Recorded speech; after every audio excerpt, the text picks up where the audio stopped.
welcome back to Game 2 of this best of 3 between ESK and British Tea Time. So we are just about getting into this Champion Select right now. I am Spuddington and I am joined by Broken Shard. What's that?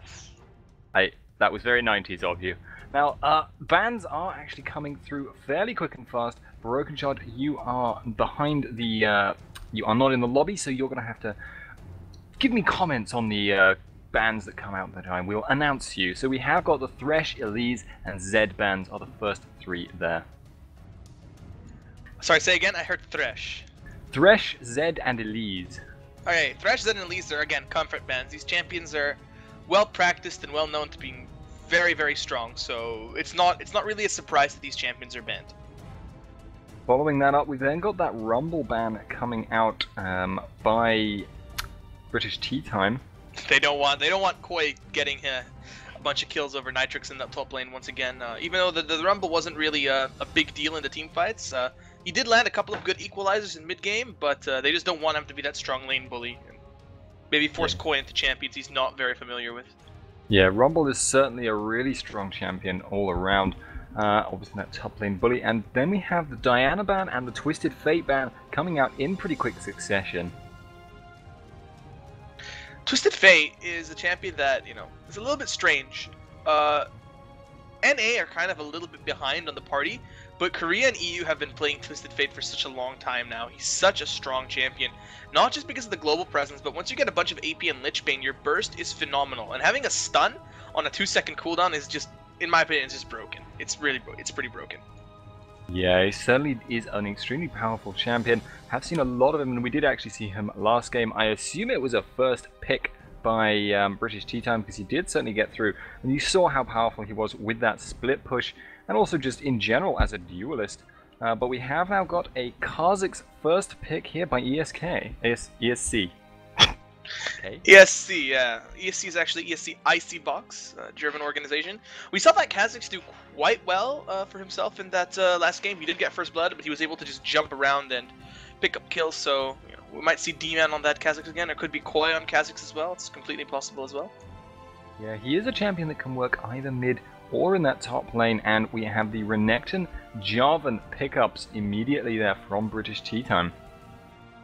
Yeah, I mean, Renekton and Jarvan are definitely champions that it's not really uncommon to see these champions. They're very, very powerful in this meta, and that's probably going to be a Jarvan jungle, although it could be a Jarvan mid as well. Yeah, Jarvan mid is pretty uncommon. I know he went through like a flavor of the month phase, but does have more burst kind of than most bruisers do, but obviously not a particularly common sight in that competitive play. And yeah, Renekton, as you say, just constantly seeing Renekton all the time nowadays, because he just is a really, really strong lane bully. Transitions fairly well into team fights nowadays. His ultimate obviously giving him quite a lot of AoE magic damage, and he just gets really, really beefy as well. So we have now a Shen pickup and actually hovering over Warwick, but I expect this will be a last second. Yeah, there we go. Last second change to Zac. Unless it's another change. There we go, Zac. Is it locked in on Zac? It is locked in. Zac. It's a Zac. Yes, Zac. Okay. It is Zac. Alright, I really like the Zac pickup because I think it's going to be a Shen top and a Zac jungle. And when you take a look at it, that Zac is going to go in and he's going to have that Shen ult on him most likely.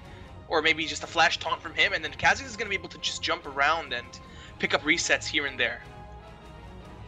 Yeah, so obviously that's going to be a really strong initiation combo they have going on there. Could well be seeing... Now, I know Yerostar is currently hovering over LeBlanc. He is, I think, the only person I've ever seen in a competitive setting, and he actually did this in Insomnia, ran LeBlanc support, which is an interesting one, because obviously LeBlanc does have extremely high base damages on her abilities, and she has a lot of CC built into her kit, but it's not a very common pickup because you usually expect to see a LeBlanc trying to build in order to get like the 100-0 damage in that AP mid slot, but not going to happen in the end. Was just possibly playing with my expectations, and we have got the Janna and the Vayne. Janna Vayne bot lane is actually one of the weaker bot lanes in my opinion. Yerostar, as the stream asked me to say it in Asian accent, I can't do it so well. I feel that Janna Vayne is... Yeah, Yerostar. So anyway, carry on. Asian. He's one of the... Racism side. Racism, of course. racism aside, I feel that Janna Vayne is one of the weaker laning bot lanes. So since BTT are purple side, it's possible that they will do a lane swap and put the Janna Vayne in the top lane, going 1v2 against Shen, which actually kind of works pretty well. Late game, however, the Janna's going to be really good at peeling. It's really strong for their team against the Zac and the Kazakhs to just push them away when they try to jump in. So if they get past that early game, maybe even the mid game, I feel that this combination is going to end up being really good for British Tea Time. Yeah, it does look like they'd have that potential to both, choose their engagements well, having that ability to force it almost whenever they wanted with that Jarvan, having the ability to prevent bad engages themselves with that Janna, and obviously Vayne is amazing at just kiting around the edge of a fight, doing so much damage, tons and tons of damage. And obviously, actually, Ahri has a very similar playstyle, and it looks like British Tea Time might be picking up that character to go with it. I have seen Cook My Sock play a lot of Ahri, and yeah, both of those kind of have that same kiting around the fight style. But the lock-in by ESC, which I skipped over there, is was Varus and Lulu. Yeah, I would be definitely scared if the Janna Vayne actually do end up having to go up against the Lulu and Varus, mostly because the Lulu and Varus, they do have the double golem advantage, and already the Lulu and Varus is like a really strong combination of champions. They work really well together. The Lulu does a good poke, the Varus does a good poke. They have really good at engaging and disengaging using the Chain of Corruption and Lulu's array of crowd control and defensive spells. It's quite strong for them. However, that's also really strong in a 2v1, so it's kind of a lose-lose situation at the moment for Team British Tea Time. The Janna Vayne isn't necessarily one of the more dominating 2v1s. It's mostly you just want to keep Vayne there to farm. And on the other hand, they don't really do well one-on-one against each other, the Janna and Lulu, So I feel that British Tea Time is still going to swap, but Nitrix is going to have a really hard time in this 2v1. Yeah, it's going to be a matter of how long they can keep that laning phase going, because if they lose that tower where Vayne and Janna are trying to farm, then they will obviously be forced backwards very quickly. And obviously Varus, if it becomes a straight tower race, it's going to take some really high level of jungler pressure in order to keep British Tea Time's tower standing if they do put their bot lane. Something that I really top. like from British Tea Time is that they have good defensive champions to protect Vayne. They have the shields from Janna and Orianna, and it's gonna be really good to keep this Vayne away, because they can pretty much disengage when they please. The Jarvan has decent disengage, and if he cataclysms and runs away, then there's the Orianna dissonance and the ultimate, and then the Janna's ult, who's gonna split them apart like a college girl's legs. It's really good. It's an analogy, man. It's an analogy. Yeah, so on that note, I think we're going to have to move into a quick commercial break now. We will see you all in just a minute when this delay timer has ticked down.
Hello ladies and gentlemen, welcome back to the Challenger Series. We are getting underway pretty shortly here, ESC versus BTT, and it's still on the loading screen for me, but well, I am here still with Broken Shot.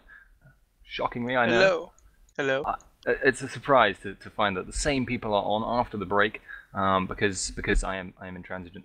Wait, no, that's not the right word. But anyway, so game should be loading pretty shortly. Karazo, having a slow PC, however, is currently needs to work on his toaster some more, man. Work out your toaster, exercise it. It will be good for it in the long run. But anyway, game is getting underway, and what are your thoughts on the starting builds?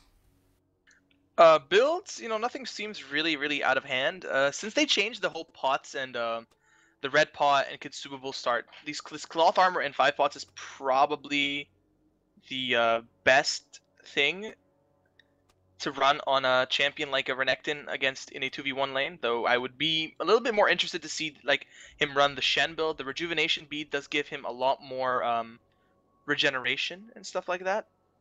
And Yeah, just to take a little pause here, I've been told that Grulem's mom, the mother of one of the players from Peculiar Gaming, is actually watching the stream, and they requested a shout out. So hello, Grulem's mom, thank you for watching the stream. And I'll take that to say thanks hope she wasn't watching for the joke about the college girl. Thank God. Yeah, well, anyway, yeah, that rejuvenation bead would kind of average out in the long run as being really good, but we are actually seeing now J&T Taylor putting down that flag, they're shoving in that ward. British Tea Time putting that ward there, covering that jungle entrance.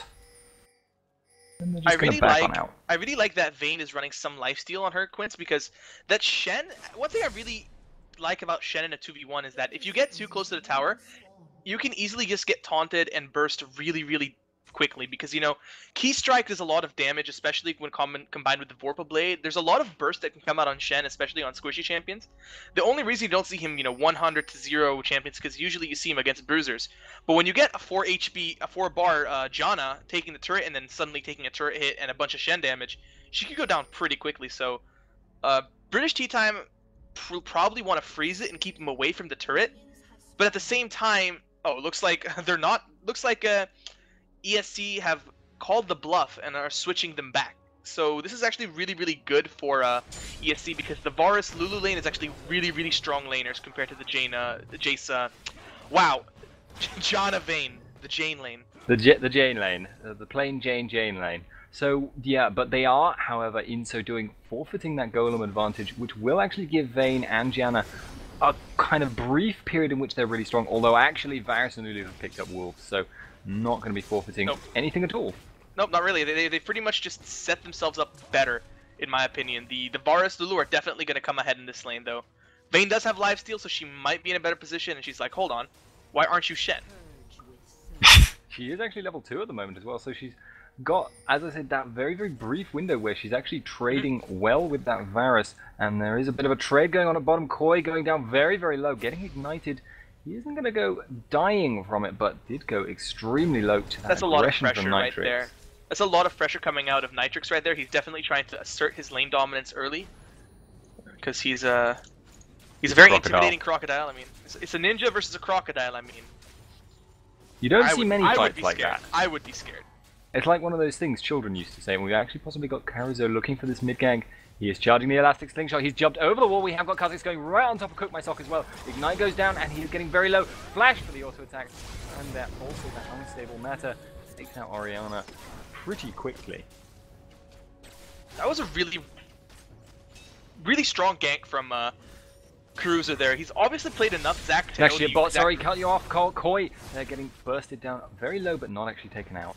Continue with your thought. Koi should actually back off right now, otherwise he could potentially get dived. Oh, Koi. Oh boy, what he is doing, in a bit Koi? of a spot here. Koi, They are going to go for it. Stun goes down and the flag and frag takes him out. Nitrix is going to walk on out with just a sliver of health. Perfectly calculated though, not really much risk at all. Why, Koi, why? Why? No, that was actually a little bit foolish for him to do that. He stayed around when he had no flash, you know, no red pot to try and bait, and no one was really coming to help him out. Caruso was still a very long way off, and that's really, really good for JT Taylor to pick up that kill, because it kind of counteracts the kill that Zac got, because once the jungler starts getting ahead, it's pretty much just a downward spiral for the enemy jungler, because there's not much you can do aside from farm your jungle and blame your team.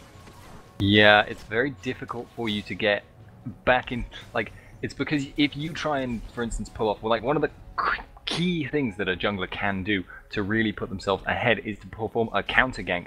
But like with that element of surprise, you can kind of catch their jungler off. He overextends to try and get the kill. Then suddenly you go in and bite his head off. But if he's so much further ahead of you that, you know, he's just going to beat you, even if he's overextended, then you start, you know, cutting out a whole path for the jungler, your jungler, to take as a result. We are seeing a little bit of a trade-off in that top lane. It is definitely, as you say, Varus and Lulu pushing around Yerostar here. We see JT Taylor coming in for a gank. Even if he doesn't get a kill here, just the sheer pressure of the Jarvan being here is going to be good for the lane. But Caruso also have Zac. Obviously smelt this coming, so there's going to be a little bit of a counter gank. And yeah, JT Taylor is coming in. Flag and drag goes down. We've got Chewdop getting aggressive. We've actually got the kill on Janna from Ryman Simon. Squirrel goes down, and it looks like a very unfortunate death there for Yerostar with no real gain in response. And Chewdop is going to have to go back as soon as he can. He is very, very low, and I don't think those lifesteal points are really going to be helping him too much to deal with that. I feel that that was just a little bit too hopeful from British Tea Time. The Janna ended up dying to the Lulu, and you know, when Lulu gets fed, you know, she starts carrying and one-shotting enemy carries, so it's a little bit scary. But some people claim that kills with supports with kills that are not necessarily the best place to put him. I disagree. I think that supports that get kills, they are able to snowball really, really hard, similar to how junglers are able to snowball with kills. Because on one hand, you got a support that's able to get that Philo Stone or that Sight Stone a lot earlier than the enemy, and then it just starts going on a downhill spiral for there. Because now that Lulu is has that kill advantage, she's almost a level and a half. Yeah, she's probably a level and a half higher than the Janna now, which is really, really big deal, especially since Janna is so dependent on that level 6 in order to really make a huge difference in team fights.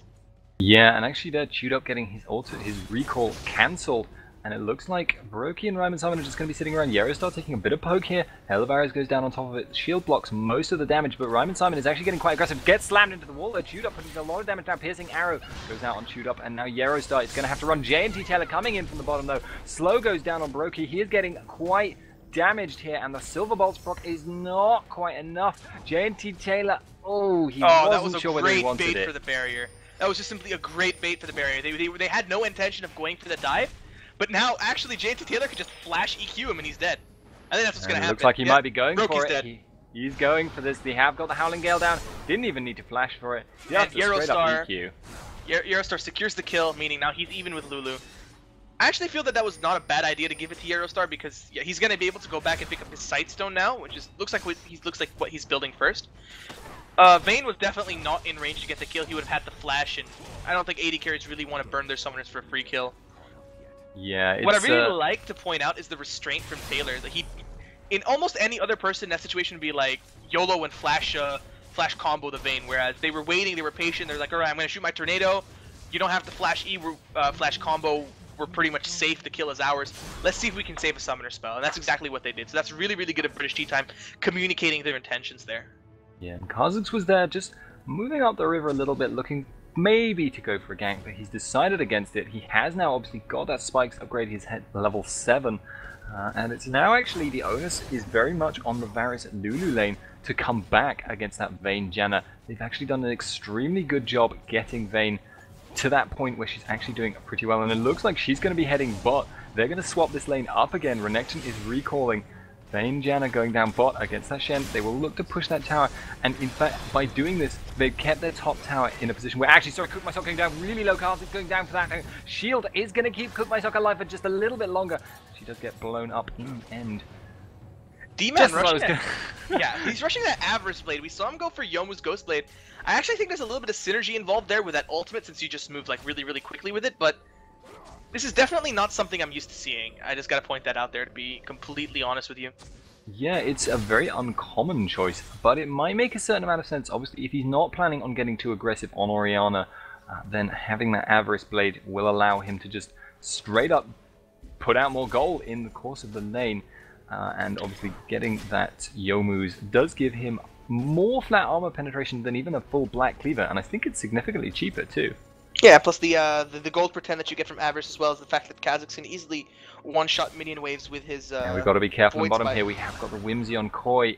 Doesn't look like anything's going to come of it though. He's Kaizo super was waiting in squishy the right wings. now. I mean, Renekton's got Giant Spells, 2 cloth armors, whereas this guy's all he's got is Rejuvenation Bead. That's not going to help you out, Koi. You're still going to get completely nuked if you're not careful, so if he doesn't back soon, I feel that BTT are going to have an easier time forcing this on Drake. And now, as I talk about that, Nitrix is putting his own pressure and taking this blue buff. Crocodiles JNT with Taylor blue is buffs coming in the bot lane. Sorry to cut you off a little bit, but I think this is going to come for something. Shield goes down on JNT Taylor. Flag and drag Cataclysm, forcing the flash from Ryman Simon. Pop the ult on shoot up though. It's not going to be available. Meanwhile, And we have top still got Nitrix getting Gets caught down by that chain of corruption. He is going to keep running. Brokey wants to go for this. It does look like they're going to keep chasing for a little while, but nope, not in the end. That's it looks great. like they are going to go for that dragon in response. That's very good pressure from Nitrix in the top lane. He forced ultimates, he forced people to chase after him. He's kind of playing like a little bit of a Singe, just like look at me, and ignore my team. And meanwhile, British Tea Time are taking Drake, which is like the right move for them to do right now. And they pick it up. So now they're secured a decent 1.5k gold lead, which is really good for them. Yeah, that's a nice little advantage they've got there. We have actually got the teleport going down from Renekton. No, Shen, sorry, towards Renekton. That was what was confusing me there. So we've got Koi going in towards Nitrix, but he's actually getting blurred down quite quickly. Renekton putting out a lot of damage, and he does not have the cooldown or the energy for that ultimate, sorry, for that taunt.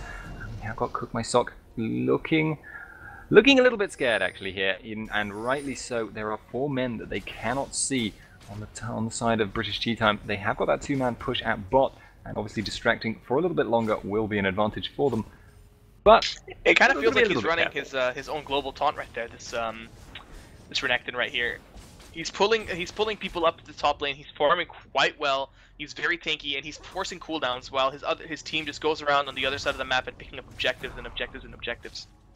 Yeah, now and look, that's the second tower that goes down. Yeah, second tower that goes down for British Tea Time. When we were talking about how the Varus Lulu were technically supposed to have the advantage in tower pushing, Vayne, she's been given the chance to free farm. It's been 11 minutes into the game, and she has 1 assist.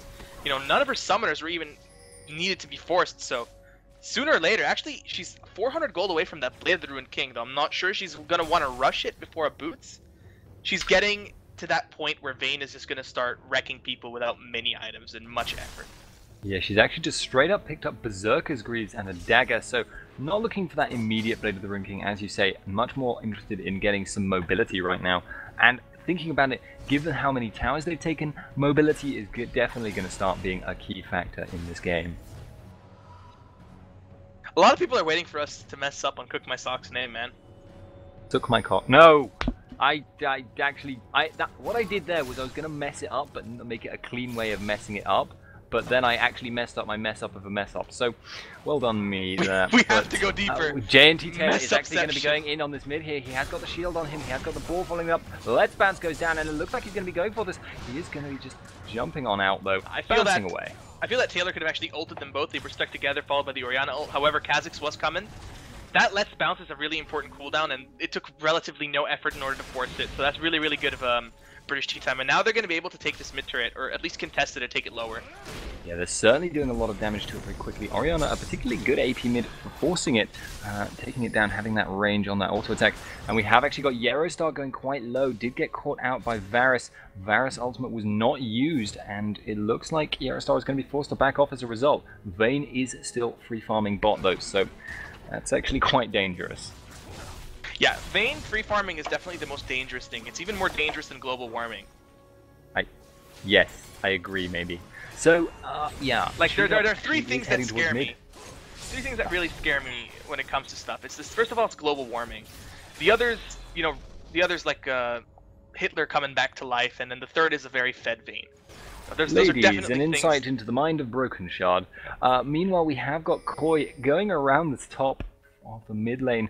He has been spotted out by a ward though, and it looks like Nitrix might want to get aggressive on him. Shoot Up is just going to be farming out this mid lane. Shen ultimate is actually up, so I'm a little bit surprised that he's not split pushing at the moment.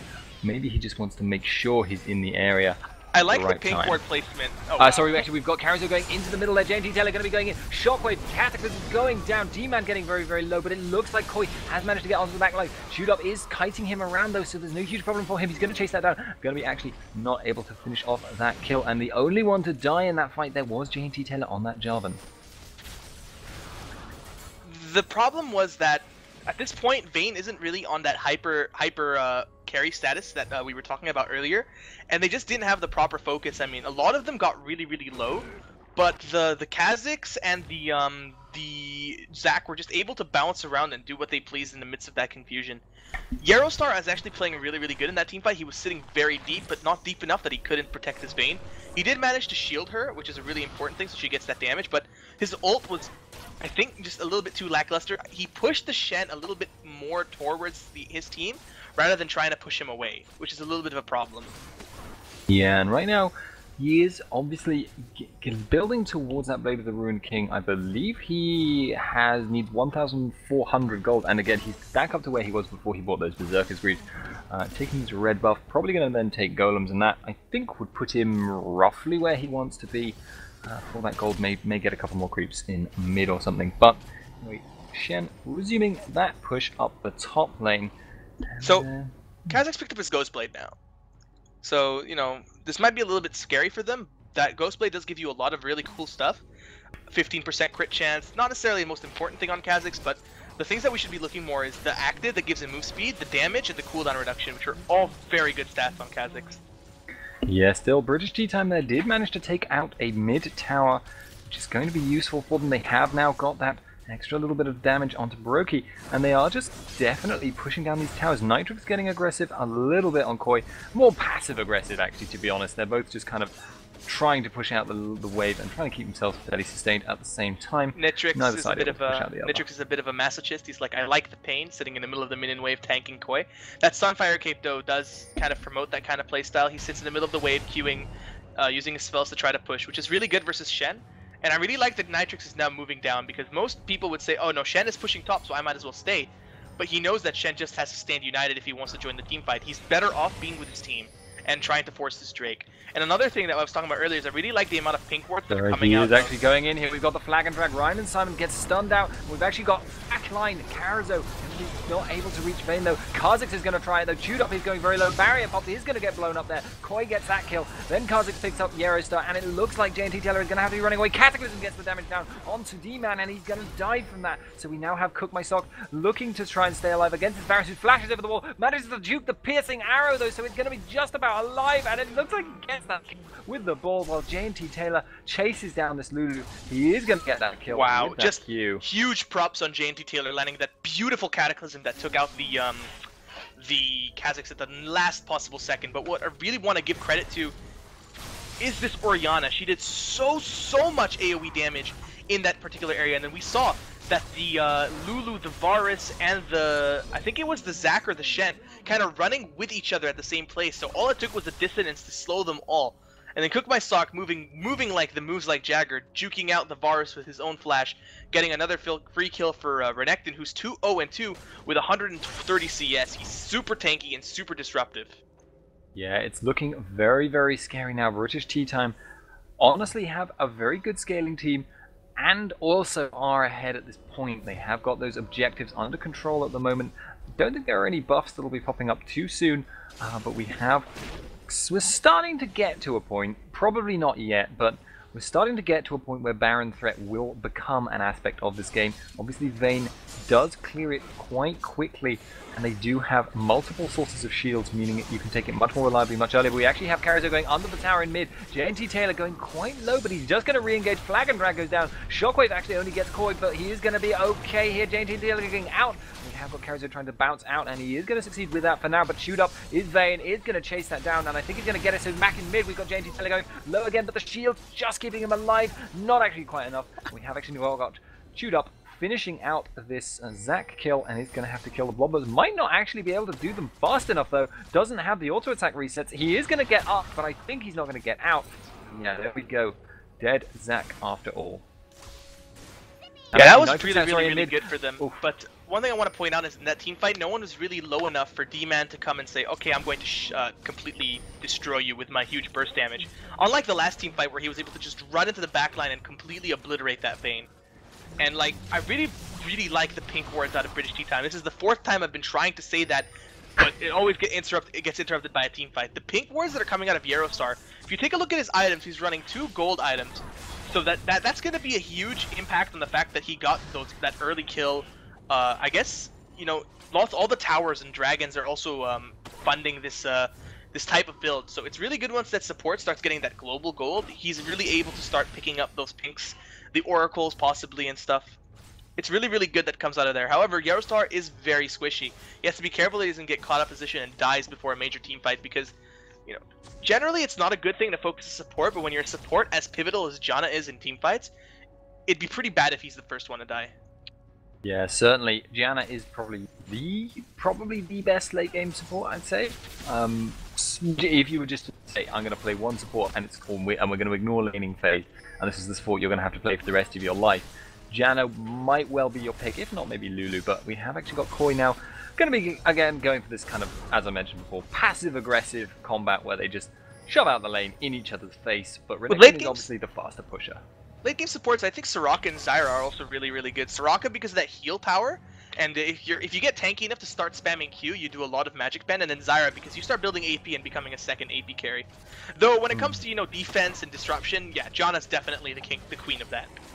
Yeah, so we actually have Yarostar now has got an Oracles, definitely devoting all of her funds to map control, getting a little bit scared there by Kha'Zix, who was scaring her off, as I said. I like the fact that Cook My Sock went for the Morellonomicon earlier, because that cooldown reduction is going to be super helpful for setting up kills for Vayne. They've realized that, okay, Vayne is starting to get items. She's got that Blade of the Ruined King and that Zeal. We have Jarvan who's going to set up a lot of CC. You know, Renekton is doing quite a decent amount of damage. If I'm just able to get as many shields and dissonances off as possible, then I'm going to be able to set up kills for my team rather than dealing damage. And you can see that he's 0-2 and 5, unlike, you know, the previous games we saw him carrying pretty heavily, you know. Cook My Sock definitely adapting very well, which I think is what makes him the MVP of both these games. Yeah, he is a really solid player, and you will actually notice as well that he's got that Morellonomicon for that cooldown reduction, but he's actually built the tier for the mana. We've actually got Ryman Summon getting caught out in the jungle. He has been flag and dragged. We've actually now got Zac re-engaging in the middle. They have got the ultimate from Holy Lulu, God. So he is pretty big, but he's huge. Wow. Too much coming of it. I just love when the Zac is so big and he doesn't have much move speed. It looks like he's doing like a really slow jog. Yeah, so now they are actually just going to pressure down this bottom tower. We've actually got going under the tower. Shockwave comes down. We have got the Stand United coming in. Will Shen actually appear? Yes, he does. Taunt goes down onto 2. Does actually keep Roki alive for the second before he actually flashes out from that Orianna, and shoot up going down very low. We have now got D-Man going into the middle of the team, but I'm not sure he's got the damage for this. He has actually taken out Cook My Sock, so they are correct in that decision. And JNT Taylor going very low here. He is going to get taken out pretty quickly. Kha'Zix gets the triple kill. Now Yarostar loses his Oracle quadra kill on that Kha'Zix. Nitrix, come on, be a bro. Oh boy, and now he's actually chasing down that Nitrix. I don't think he can reasonably kill him. No, he has got that Yomu, so he's going to be getting aggressive. But yeah. Well, that Kha'Zix, just everything going really well for ESC, that team fight. They did have a good start. The Jarvan was able to nuke down someone very quickly. However, the Vayne overextended and committed way too hard under the turret, and Kha'Zix came just a little bit too late, which is actually really good for them because they've all burnt their summoners. Okay, they're all super low. Let's burn our summoners to try and chase down kills. Oh crap, Kha'Zix is here. Let's flash. oh shit, I've used it already. Everything just went downhill. The second D-man popped in, uses and managed to kill that Vayne instantly. Yeah, that is always the weakness when you have that, like, protect the carry composition, is that if you lose your carry, you are entering Bonerton. You are in a terrible place where you are only going to get into worse situations. Obviously... Yeah, and we talked about how Vayne is the only one really building pure damage. You could say, or make an argument, that Cookmysock is building damage. However, he's going for a more utility-based damage carry. Renekton doesn't have a single damage item aside from really Sunfire Cape, and neither does JNT Taylor. So when you kill that Vayne, you're pretty much killing all your sustained damage, and you're relying a lot on the abilities of these champions in order to deal damage, which they don't have much cooldown reduction for. I mean, Jarvan doesn't have much RPen, Renekton doesn't have much RPen. There is potentially going to be a fight here, though. Karazo is going to contest this dragon. Does actually smite out JNT Taylor. And now it's Vayne. Going to be trying to kite this around, but Kha'Zix is around. They are actually sort of abandoning ship on shoot up here. He has been hit by that slowing axe shot from Kha'Zix, and it looks like he's going to be chasing this down. He has got that Youmuu's available, but doesn't choose to use it. Did pop his ultimate, though, so he's going to be going for this. And we've actually got Koi picking out Nitrix there. Got the ultimate from Lulu on top of that, and now the flash over the wall from Nitrix. Cookmysock and Yerostar are now recalling, but it looks like there's going to be a lot of pressure on this bottom lane. Broky, Koi, and Karazo with Ryman Simon there. Cookmysock picked up his Seraph's Embrace. He's going to be dealing a huge chunk of magic damage now with that Archangel's upgrade, and the shield is going to be so useful for him. But, you know, realistically speaking, you know, for the first time this game, we see British tea time on the back foot, which is not something we're really used to seeing. No, they are definitely not in control right now. Did lose that bottom tower, and now I think they just lost their blue buff as well, unless that was already down. But regardless, they did, however, lose that fight. They were forced on the back foot. Multiple summoner spells burned for almost no gain on their part. But it does look like British tea time are going to be threatening this Baron now, because we have seen that blue ping coming out from ESC, obviously alarmed at the possibility that that could be the case.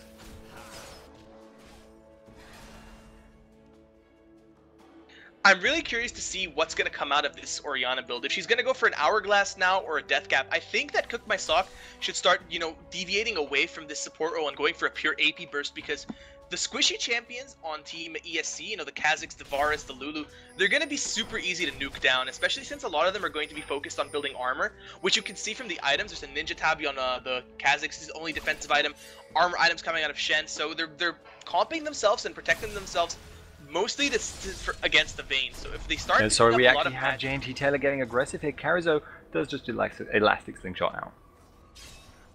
You done? Yeah, well, if the play stops, I'll stop.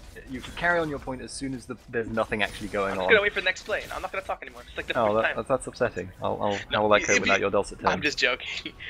A lot of the defensive stats that are coming out of Team ESC is armor, and Cookmysock didn't really, I want to say, specialize too much in building pure AP. So they need to pick themselves up another threat. This is kind of something that we see coming out of CLG. You know, if you're, to be completely honest, this looks pretty heavily like a CLG comp, which BTT are running.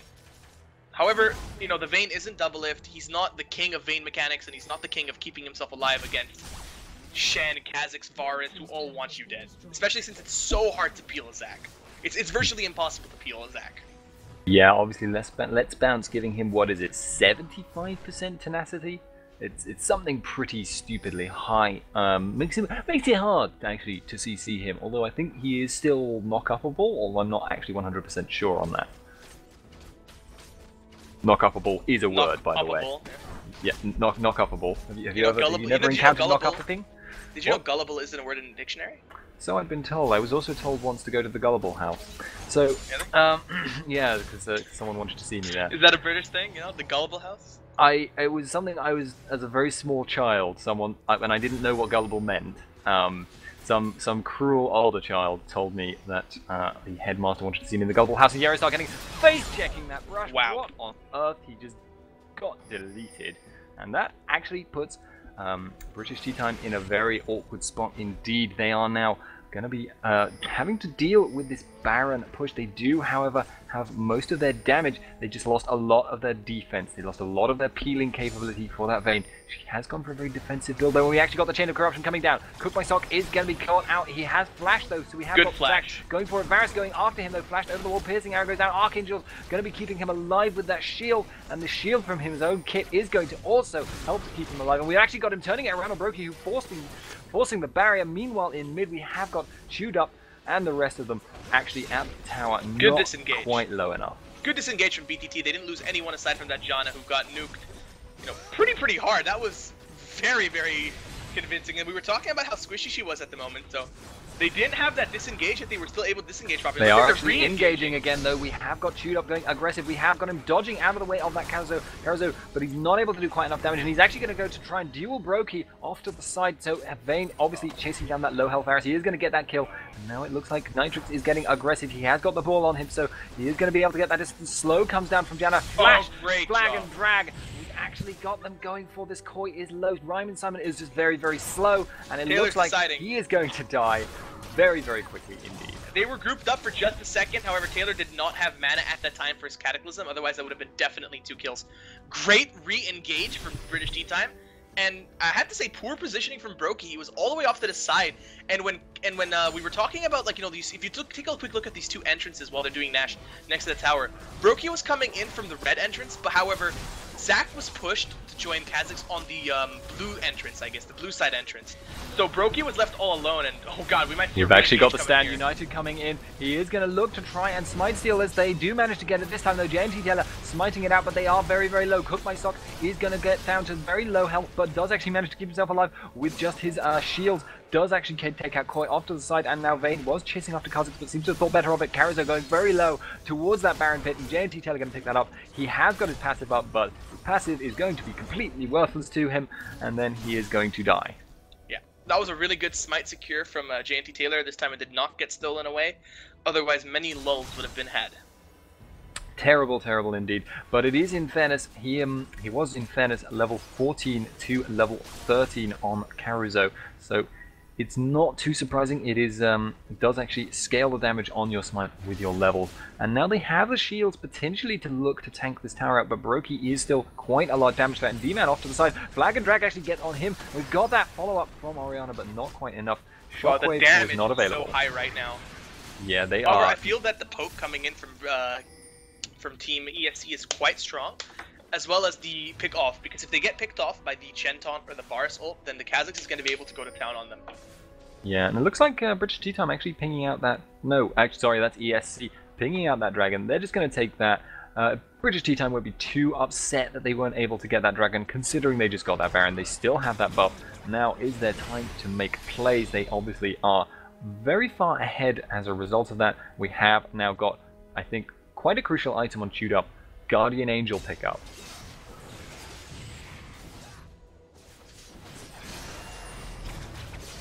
It's really curious to see now, like, British Tea Time have pretty much said that, okay, you can take this dragon because they were all backing. However, D-Man actually getting aggressive on Nitrix here. He has been stunned, though. He just can't do enough burst to Nitrix, and it looks like JNT Taylor has been sped up. He's going to be going for this. Yeah, they have got the ultimate onto him from Lulu, but Ryman Simon is now the target, and JNT Taylor has got that Cataclysm down on him. I don't think this particular Ryman is going to be able to get out of here. No, he gets deleted by Cook My Sock, and they are actually continuing this Shirelias and the speed up from Orianna. Not quite enough to get JNT Taylor in range. Every time I try to speak, every time I'm sorry. We have too much action in this game. Please get worse teams. I think I'm just going to start talking super fast, so there's no chance I get interrupted. Go for it. Right. The Vayne picked up her Guardian Angels is really good for her, because the Vayne, if she dies, it's pretty much game over for Team British Team. Okay, fuck it, I can't do this. Guardian Angel, pick up from Vayne. Really, really important, because that Kha'Zix is going to be wanting to kill that Vayne. Now with those white lines squiggling around Vayne, it's kind of a bit of a turn off for Kha'Zix there. It's like, oh, do I go for her? Because if I do end up proccing her GA, I don't get the reset, which means now I'm stuck in the middle. Oh my god, that Orianna damage on Brokey. Yeah, so a damage threat then. Yeah, definitely. Now Orianna 432 AP. Good amount of cooldown reduction, I believe. She has a blue buff, though she does not have blue buff, but she's sitting on something like 25-24% cooldown reduction, which is pretty good for an Orianna. And we've actually got the engage here. Kaostv coming in from the side. Nitrix is already down on half health. It looks like they're actually just going to back on out. I don't think British Tea Time want to fight this when they are all on half health. They have no real reason to risk that. They are going to take this red buff though. That should be going to Vayne, as pretty much expected. And probably going to want to clear top too.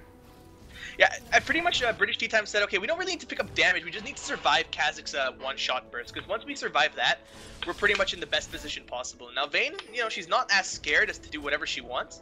Kazakh's is like, oh, do I go for her, do I not go for her? Which is actually really, really good pickup. Smart pickup from Shoot Up. He's definitely doing the right thing in this game. Yeah, it's a really good item for him in this situation. Obviously, if he does go down, if he does get caught out, that's going to be a serious problem because it won't come up for another several minutes. And it looks like Kaostv might want to go under the tower here. I'd be surprised if that was the case, although Nitrix is visible at that top lane, so they know it's a 4-on-5 situation. But Baron buff has actually run out as well. They could go for this, but it looks like they won't. Nitrix is up in the top lane. He's doing what crocodiles do, and that's farming lane. Drive by on the golems. It's like a National Geographic. It's like a National Geographic documentary right here. We see the crocodile in his natural habitat, the top lane, amidst a group of minions. And meanwhile, in the upper jungle of the blue team, we have the mechanized fighter jet on its natural prowl between the wall and the tree wall. So yeah, in the meantime... No, wait, we gotta keep this going. We gotta keep this going. And no. The British team have heard. Let's run this into the ground. For resource. Oh, fine, you're no fun. I know I'm terrible, but much there is a game. I just wanna you know remind you that there is actually a game. Although actually, to be fair, nothing much is happening. So if you want to carry on with the David Attenborough impression, continue for now. There really isn't a lot going on. It's more that I like the fact that British Tea Time are kind of settling back. Yeah, they do have the lead. Most teams would be more inclined to pressure their lead. However, they know that they have the game in the bag, and I have a lot of respect for teams that know when to do this, and they just say, relax, calm down. Just calm down, relax, you know, play EG style. We're going to win the game regardless. Our comp is better, our champions are better, we're playing better, we've got a gold lead, and we're team fighting a lot better than them. Let's relax, wait for the next big objective, get vision control, and then decide to push forward again. Which is really what's going to happen here. The Orianna managed to pick up her Hourglass. Probably going to go for a Void Staff next, or a Haunting Guise with that Amplifying Tome. Vayne, you know, just farming the jungle. JNT Taylor's got enough items that he doesn't need to take farm anymore. He's level 15 to Caruso's level 14. Maybe once he gets level 16, he's pretty much going to say, alright, you guys take all the creeps, I don't need it anymore. I've pretty much got whatever I need. So it's really, really good of them. And Nitrix, you know, look at him, he's got 3 major items. He's so difficult to kill. Yeah, and I think D-Man will have spotted that flag there from JNT Taylor. Just a speculative one, checking whether that blue buff was available, but it looks like he's going to be going round behind Kazakh's here. He has got Flag and Drag, has got Cataclysm. Jump is used. Flag and Drag is available. He's jumped on D-Man. Is he going to go for it? Yes, he is. Cataclysm is down. And now we've got the flash from D-Man and the re-engage actually coming out. Stand United coming in. Shockwave on 4 though, so we've now got Yarostar trying to get the disengage off. Cook My Sock is in a good spot for not staying alive very long. He is actually just going to be able to walk out to the back of the line though, keeping himself alive. And now we've got JNT Taylor in the middle doing a ton of damage. Nitrix from the side. Ryman Simon goes down. Koi is going to go down as well, and it is a 3-0 thus far. Nitrix is actually 4-0, sorry, thus far, and they are just going to take this tower. Pretty much Gamer Age Dad in the chat pretty much got it spot on. That Orianna ult just messed them all up so badly right there. There was a good flash taunt coming in from Koi, but there was no follow-up because the Vayne was caught by the Chain of Corruption.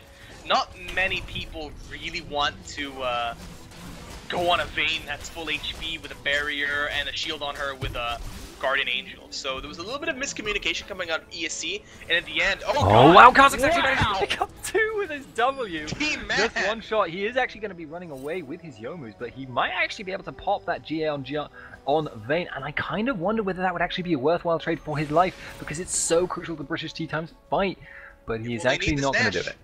They want this Nash. D-Man with the big plays, moves like Jagger indeed. Picking up a double kill based off those just Void Spikes and then just jumping off.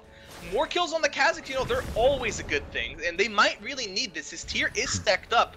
It's only a matter of time, and actually, British Tea Time ended up backing Varus, Lulu, Shen, Zac all running. This could be a Nash for ESC, and they definitely needed to come back into the game. Yeah, that delay on the recall from doing all that damage with that Kha'Zix, and it looks like it's going to go down well before British Tea Time can react. Cook, Myself, and Janet are still dead. Jarvan cannot respond in time, so they have actually got that, and now sublime that is play dangerous. For D-Man. Just sublime. He bought enough time for his team, picked up 2 kills and a Nash. D-Man, you know, he played a phenomenal Kha'Zix last game. I was actually a bit surprised. Actually, Phalox from Cool Your Gaming actually sent me a message when the game started. What? 14 kills Kha'Zix in the last game was not worthy of a ban? What's going on here? I feel that Kha'Zix of D-Man is definitely worth a ban if ESC end up going to continue in the next few games. Yeah, it's a really, really dangerous champion to get, and obviously he is one of those champions where you can just get some people that just know exactly the right thing to do with him at exactly the right time. And you saw it there, that kind of sense that he could definitely get that burst off, get those 2 kills, and then just instantly jump out again before anyone could possibly react. And he also kind of knew that they couldn't react because it would be too fast, in addition to the fact that, you know, obviously he was just going to kill them and get that jump reset. But they are going to take this dragon now, and that actually put them very close on the gold. With that Baron buff, gold value, sorry, that's just going to put them just slightly ahead, I think. Yeah, they pulled a 7k gold lead for British Tea Time into just a 4k gold lead in a matter of 2 minutes. It's a very big deal, especially now Kha'Zix picked up his Muramana. Leander's picking up on Zax. There's a lot of percentage AoE damage going down. I feel though that that they're gonna have to try to focus the tanks, though D-Man is kind of just chilling around. He's got the oracles, so he's gonna be able to see Vayne as she tumbles into invisibility with her final hour ultimate. Though I still think that the fact that this GA has not been popped yet is going to play very, very well for Team British Tea Time. We see a Rylai Scepter being picked up on Cook Myself. He's not really interested in the burst as much as he is in surviving, though I feel that Rylai is just a little bit of money not well spent. I feel that there are better defensive items and better items that he could have picked up in that place. If you look though, he really doesn't have much need for a Void Staff. The opposing team has Merc Treads between them, I think. That's their only magic resist item. So he can actually afford to get away with that, and then build a Rabadon's on top for maximum damage, and not actually feel guilty that he hasn't saved. Although, now that I look, Zach did just pick up a Negatron. Yeah, that magic resist, it's definitely going to come in handy. I mean, at this point, he really needs to pick up a Randuin's or a Frozen Heart at the very least. They need to find a way to shut down his Vayne. You know, if you're not going to kill her, you need to CC her. And if you're not going to CC her and you're not going to kill her, then you might as well just lie down and let her run over you. Yeah, she is that super scary carry, and actually she's going to be starting to pick up even more damage soon. It has nearly got enough gold for that Infinity Edge, is what, maybe a couple of 100 gold off that. And obviously Vayne with that Infinity Edge is going to start getting to the point of ridiculousness for damage. And Eurostar gets yeeted! 100 zeroed with just, what, a Q auto attack there from Kha'Zix? That's crazy damage, and just completely obliterated. Somebody, in the words of Quickshot, somebody give him a cookie because he is on fire. What? Yeah, he said that one time. He told Hosan to get a cookie because he made a big play. He deserves a cookie. Oh, okay. So anyway, D-Man actually now getting very, very low, and I wonder whether they could have shockwaved him there and possibly taken him out. Might have just been able to jump out in time though, so not necessarily worth the risk. But Cook Myself has put down a lot of damage, and with D-Man that low, with that healing debuff, he is actually gonna have to back out. Their whole team at the moment is very dependent on Kha'Zix to do a lot of the damage, and he is, without that threat, obviously Chewed Up can just roll around in the fight and just destroy everyone. Could you imagine if his Taste Their Fear was an auto attack reset ability rather than an casted ability? Imagine the amount of lifesteal you could get from that ability if they were a single target. Yeah, that would be kind of silly. That's probably why it isn't the case. Yeah, I thought in the beginning that it was when Kha'Zix was first released and no one really knew how to build him. I built Trinity Force and like, oh man, this Taste Their Fear is gonna deal so much damage, and it doesn't. Shockingly so, but yeah, it's a little bit annoying to deal with. We do actually see the Baron buff running out though now on ESC, so they've actually done a pretty good job there with British Tea Time stalling it out. That last little poke off where Kha'Zix was forced out was kind of their chance to make something happen with the Baron. I just thought of something completely ridiculous. What if he went for a Hextech Gunblade? You know, you should talk to Pulse about that. Pulse has built so many Hextech Gunblades on inappropriate champions, Kha'Zix included. I built it. I built it on Lee Sin when it was just recently buffed, and like, oh, Lee Sin is so OP with the X-Tech Gunblade. The amount of spell vent that you get is unreal. But that was before they nerfed the AD on it. Anyway, but you do actually have an AP scaling on your Unseen Threat, which is your passive. JNT Taylor, sorry, going for D-Man here. He is available with that Cataclysm. Not going to be actually following it up though. You were speaking? Sorry, stuff happens. This happens all the time. I know. But I'd assume that it would not be the worst item, but I think that, yeah, there probably are better items that you can get. I mean, he's sitting on quite an absurd amount of flat armor pen. He's sitting on 54 armor pen. And then, of course, there's the armor. Sorry, we have the engage here coming in. Stand United is on top of him. He is going to be going out. Pushed back, though, by that Janan. Shoot Up has not been CC'd in this situation. He is putting out a lot of damage here. We have got the Chain of Corruption landing onto Shoot Up, though, so he is going to be rooted in place for a second. We've got Cookmyself keeping himself alive with the shields, and we have now got JNT Taylor backing out. Actually, only one person has died here, and again, it has been Yerostar, who is built so squishy, but this is a very dangerous time with that Kha'Zix around. He is the king of cleaning up low health characters, and obviously, they're not going to be going for that, but they are going to be clearing that top inhib. Is Baron due up soon? Because British Tea Time are moving towards it. It might be up in the next few seconds, but one thing I want to point out is that D-Man was getting zoned by Nitrix, and he's like, what am I scared of? And he just started auto-attacking, and Taste Their Fear combination brought Nitrix from 75% HP to 30% HP, and then Nitrix all of a sudden was like, crap, I'm out of here. And, you know, when a tanky crocodile like him, 240 armor, is getting chased away and getting nuked down from full HP to 20% oh, HP. Cookmyself is in a bit of a spot here. We have got D-Man using his ultimate. He is going to just throw the missiles over the wall, though, and isn't actually going to go down from it. Yeah, I mean, when a tank Renekton like that is going to get nuked down from full HP to almost nothing by a Kha'Zix, you're probably going to, if I was a British Tea Time, I would start to be worrying just a little bit. Now, this Youmuu's Ghostblade, we were talking about it earlier and how it was working. Do you think he might be selling it because it's not necessarily the best late-game item, especially for an AD caster like Kha'Zix? We might see maybe even an Infinity Edge coming out because of the huge damage spike he can get with all the AD, or a second Bloodthirster might be in his best interest at this point. Well, the interesting thing about having that Ghostblade is, as you mentioned, he has so much flat penetration, but I think right now Vayne, 147 armor, she must have effectively, with the combined armor penetration that Kha'Zix has, must have effectively only like 30 or 40 armor. I'm not sure of the maths of it myself, and I'm terrible at doing maths on stream. It always ends up embarrassingly, but we have got Karazo potentially not going to be going for it. Gonna be instead just teasing me along with that stretching out, but Shoot Up just gonna be trying to get a little bit more farm. He does now have his Infinity Edge, so his damage has probably just spiked quite significantly. Still doesn't have a Last Whisper though, so not too Well, we've been concerned. talking a lot about how Kha'Zix is starting to ramp up, but we haven't really stopped and talked about the Varus right now. You know, Varus is 0-4 and 4. He's got 280 CS though, and he's picked up his Last Whisper, Infinity Edge, and Zeal in the time that we were talking. So, you know, Varus is actually coming into this late game carry very well. He's picked up all the important items. You know, he's probably on par with Vayne. Maybe Vayne is a little bit better at taking those the bruisers out, but Varus is dealing a decent amount of damage as well. And meanwhile, like on bot lane, Koi is all the way up to that turret. So that split push, we haven't really had a chance to have Koi split push since he was so behind from the beginning. 2, 5, and 7, only 213 creeps. But now with so much open, it's going to be very easy for him to take down this tower. It's basically going to be a trade, I think. They're going to either stop Koi or they're going to lose Baron, unless they can make a fight happen. Pretty much right now, British Tea Time are going to be sending Crocodile back, so he is going to be going towards that bottom lane. Tower will probably still fall if Koi decides he wants it, and Nitrix does have the potential to just stop Koi from ever teleporting, but he will always be able to put out that shield, so it's unlikely to be a 4v5. We have got Shen trying to teleport in actually now. He is ulting ahead of time, but he doesn't manage to get in. Crocodile ready for it, and actually now JNT Taylor wants to go over the wall. Kha'Zix actually jumping into the backline. He is flashing over the wall from red buff. No, Zac gets that. But actually the flash actually making the miss from the shockwave. D-Man taking JNT Taylor very, very low, and now Shoot Up is in a bit of a spot. He is quite close to that Kha'Zix, and now he doesn't want to be here at all. He is going to try and take that red buff though, and I'm not sure that was a wise decision. He is going very low. Guardian Angel is going to get popped any second. Now he goes down, does take out Lulu in the process, and Koi is now in the fight as well as that Crocodile Nitrix fight.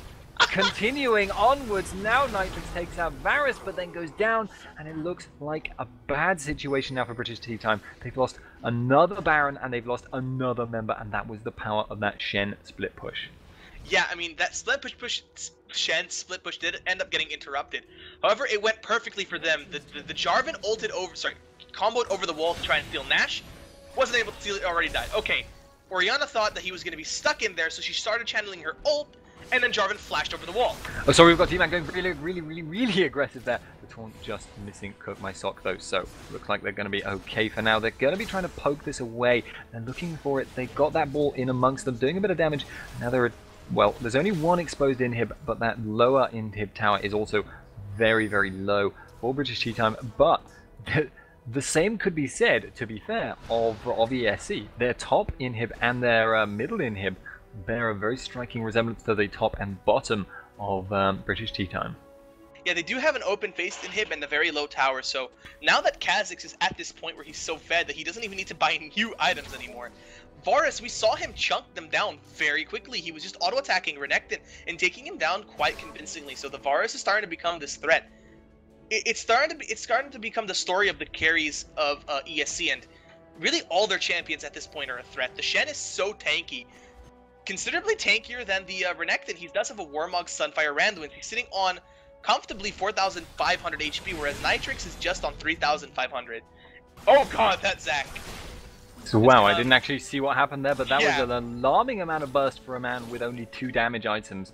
Obviously not counting his Sork Shoes there, but we have got the Brokey, Ryman Simon, and that D-Man heading for that bottom tower. They could probably just tank this out. It's not on a lot of health, and it looks like Brokey does intend to do that. He is just going to tank that. We have got Shoot Up coming in from the side, but if he gets caught out by that Kha'Zix, he has no GA. We now have Karazo looking for that jump, but he's not going to be able to get it. And it looks like they're just going to resume this poking fight here. If I was this Vayne, I would be near... Ooh, he's not going to go for it. If I was this Vayne, I would be near crapping my pants at this point. When they have so many tools of killing me on the enemy team, they have the Zac charging into the front line. It's almost like a Pantheon ult, just so much more powerful. Then there's the Shen, who's super tanky. He can pretty much enter the fight however he wants. The Kha'Zix and the Varus ult. I mean, as a Vayne, it's definitely the pressure is on you to try to stay alive. And when you've got that super important item like GA, which is going to be down for almost British Tea Time look like they're going to go for it, though. They have got that speed up. Not actually going to go for it. Shirelius was baited out from Ryman Simon, but all this while Koi is pushing in that top. They have very little time if they want to make this engagement happen and avoid losing that top inhib, and they must do it soon, but they can't quite manage to do it. Lulu is doing an excellent job of keeping them away, as is that Hail of Arrows. Koi now taking that top inhib down. It's going to go down very soon. J&T Taylor wants this, but they just can't make this engagement happen. They can't get the distance, and he doesn't have flash available for that flag drag Cataclysm, but it looks like they might go and try and stop Koi. They've actually committed a lot of people to that top lane now, so now they're going to lose the bottom inhib as well, and they are just being pushed in. Cook My Sock actually now, potentially this engagement is going to happen. Koi is going to get pushed down. He is going to be going for this. They have got that ultimate on from Lulu in the middle of the fight. They've just got that Karazu who's so danky. Crocodile looking for it. We have got Shoot Up still on the outside though. He's still alive. Torn goes down though. He is going to get destroyed if he's in the middle of this fight, and does do so. We do get that kill. Kha'Zix there getting that kill, and I think this will be the end. That's it's game. An ace in the base, and the second that bot inhibitor went down, it was pretty much game, because Team British Tea Time would not have anything to do to stop from the pushing. However, the Vayne was so greedy to pick up kills on the Kha'Zix that she went into melee range, took 3 auto hits from Brokey plus a hail of arrows, and just instantly dropped down. Definitely MVP of this game has to go to D-Man 403. I mean, all of this snowball stemmed from when he picked up that 2 kills, forced British Tea Time back, and picked up Nash. All of that was just from that one play that seemed, quite significant at the time, but when you look at it as in the big picture of things, that play pretty much won them the game.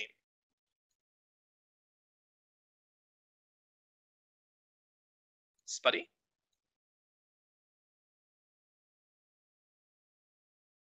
Oh wow. Looks like Spuddington just ditched me. Maybe he had some kind of internal problem, so... No, sorry. I just muted my microphone at the worst possible moment because I am a complete bug. So anyway, yeah, 14, 1, and 9 on that Kha'Zix. Incredibly good showing from him. And I believe that takes us to 1-1 in this series between ESC and British Tea Time.